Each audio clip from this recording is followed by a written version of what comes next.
Nikko Allen Jenkins was born September 16, 1986 in Denver, Colorado, to parents David McGee and Lori Jenkins. His father wasn't a big part of his life, and his mother, well, we'll get to her later. Nikko Jenkins was pretty much always a troubled kid. In 1993, at just the young age of 7, Nikko brought a .25 caliber handgun to Highland Elementary School. It took them 4 years to accuse Jenkins of the crime, but by the age of 11, he had already been accused of stealing 3 times. This was pretty much the last time Jenkins was ever free for a significant amount of time. In 1998, he was sent to a group home, but was quickly sent to youth detention center for hitting a minor with a clothes hanger and leaving whip marks on the child. Once Nikko was released from the detention center, he went to go live with his mother, but he was quickly sent right back for assaulting a kid with a knife. Nikko had caused so much trouble, his probation was revoked in August 2001, and he was sent to Youth Rehabilitation and Treatment Center. And 1 year later, he was sent to Omaha, and soon began threatening those around him. His own father, David McGee, wrote in court documents, "Nikko has threatened my life and pulled a sawed-off shotgun on me at my own home." Soon after, Nikko stole 2 cars at gunpoint. In one incident, he asked a 20-year-old woman for a ride, and when she refused, Nikko jumped in her car with a shotgun and drove to 22nd Street and Grand Avenue. There, he ordered her to get out. In 2003, Nikko was sent back to prison for the robberies and wasn't released for a decade. The violence didn't end in prison. He was always in and out of the hole, once for assaulting a guard on 4 Law at his grandmother's funeral. Another was for starting a prison riot. He was disciplined on several occasions for his tattoos, attacks on other inmates, making weapons out of toothbrushes. Once Nikko had finally got out a decade later, he reconnected with his family and a bunch of female admirers.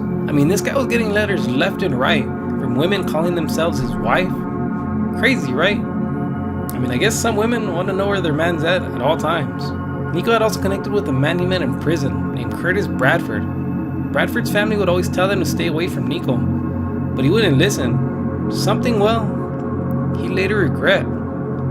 Just 11 days after he was released from prison for carjacking, Nikko's killing spree began, and the first of his victims were Juan Pena and George Roos. On August 11th, just 8 days later, Nikko had killed once again, and this time it was his friend he met in prison, Curtis Bradford.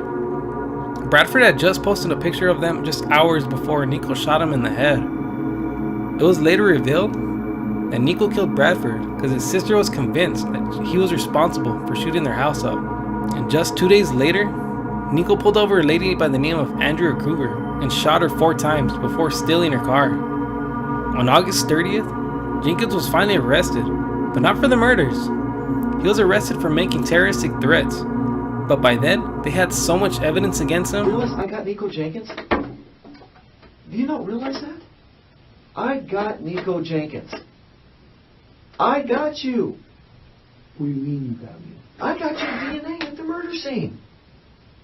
I got your DNA in the car. Sir. I got the weapon.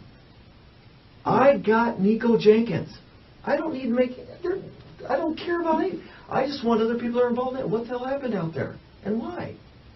I already, I know who. I know what. I know when. I know where. And then when I talked to you earlier, you were saying stuff about a carjacking. Once Nikko was arrested, it was later revealed that his family played a huge part in all 4 of the murders. Nikko's sister, Erica Jenkins, and cousin, Christine Bordos, acted as prostitutes to lure Juan Pena and George Roos in. At first, it was supposed to be just a robbery, but Nikko had other plans. And fast forward 10 days later, Erica Jenkins, Christine Bordos, and now Nikko's uncle, Warren Levering, went looking for a car to steal and found Andrea Kruger on her way home from work. Both Nikko and Warren hopped out of the car and ordered Kruger to get out.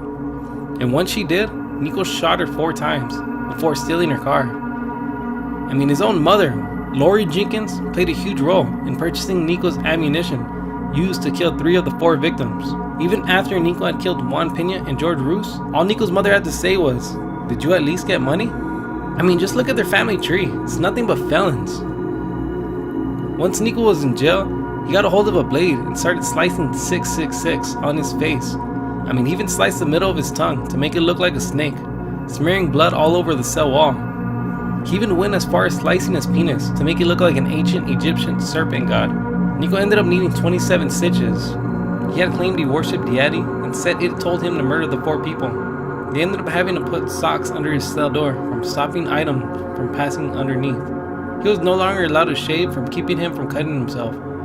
During his murder trial in Douglas County, Jenkins was assessed by a doctor who concluded Nikko was a psychopath, one of the most dangerous people he's ever encountered. On August 19, 2004, Nikko filed a lawsuit against the state of Nebraska for $24.5 million for wrongfully releasing him from prison, stating his claims of hearing voices from Apophis were repeatedly ignored. I mean, this guy was crazy. He even blamed the correction officers for his 4 murders. Jenkins' uncle, Warren Levering, pleaded no contest in the role of killing Andrew Kruger. He ended up getting sentenced to 40 years in prison. Nikko's cousin, Christine Bordos, ended up only getting 20, but because she played a huge role in convicting Jenkins and several of his family members. Maloney Jenkins and Lori Sells, sister of Nikko and Erica Jenkins, also testified against them. Maloney's reasons stating that Erica had gotten her in so much trouble in the past. She was convicted of a felony robbery in 2005, and in 2003, she was responsible for a carjacking. And in that 2003 carjacking, her, Erica, and one of her cousins assaulted a woman with a stun gun before stealing her car, saying that she was done covering up information for Erica and Nikko, and that Erica had been thrilled about the murders. Also noting that Erica stated that it was her first murder. She even expressed frustration of Nikko shooting Curtis Bradford right after she did, saying that it was like claiming her first murder. Erica ended up getting life in prison, plus another 80 years on weapon charges for allegedly beating an inmate at the Nebraska Center for Women, and that other inmate just happens to be her cousin, Christine Bordos. I mean, she beat her with a padlock. She gave her a concussion, broken nose, broken finger, broken arm. I mean, it's crazy. She had just testified against her. You'd think they'll keep them away from each other. Nikko's mother, Lori Jenkins, ended up getting 10 years for providing ammunition, but later the court added another 5 years to her sentence. She won't be eligible for release until 2028, and by then she'll be 61. As for Nikko, well, he pleaded not guilty, and then changed his mind and pleaded guilty, and then changed his mind again and said he was ineligible for trial on grounds of insanity. But the judge quickly dismissed his appeals, and he was sentenced to life in prison. But in May 2017, Jenkins was sentenced to death by a 3-judge panel.